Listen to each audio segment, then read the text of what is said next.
বাজারের পরিস্থিতিটা দেখার জন্য। দেখতেছেন ঘর দুয়ার সব কিন্তু ভেঙে গেছে, দেখছেন এই তুফানে বৃষ্টির পানিতে সবকিছু ভেঙে গেছে।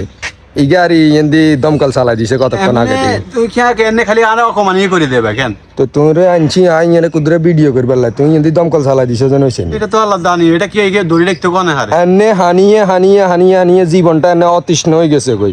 তুমি আরো এন্দি হানি দিয়ে আরো বাসায় দাও, তো এটা কোনো কথা হইলো নি।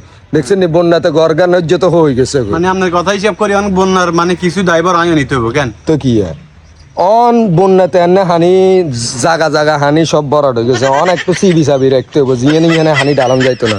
হানি ডালতে হবে এমন জায়গা জিয়েনে হানি ডাললে হানি নগদে শুকাই যাবে, হিয়ানে হানি ডালতে হইব। আমি তো বালুর ভিতরে ডালছি, হানি কাপ মাই ধরে গেলেছি। হ্যাঁ, সবাই আঙ্গ নোয়াখালী বাসিলে দোয়া টোয়া করিয়ে না কেনা। তো সবাই ভালো থাকবেন, সুস্থ থাকবেন, আল্লাহ হাফেজ। বন্যার হানিয়ে অবস্থা খুব খারাপ। বন্যার হানিয়ে আমরা রাস্তাঘাটে হাঁটা চলা করতে পারি না।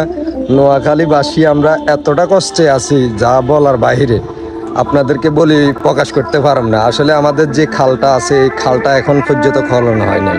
যদি ঠিকভাবে খনন করা হইতো তাহলে আমরা এত কষ্টে জীবনযাপন করা লাগতো না। আজকে 4 দিন পরে বাজারে আসছি মাত্র বাজারের পরিস্থিতিটা দেখার জন্য। দেখতেছেন ঘর দুয়ার সব কিন্তু ভেঙে গেছে, দেখছেন।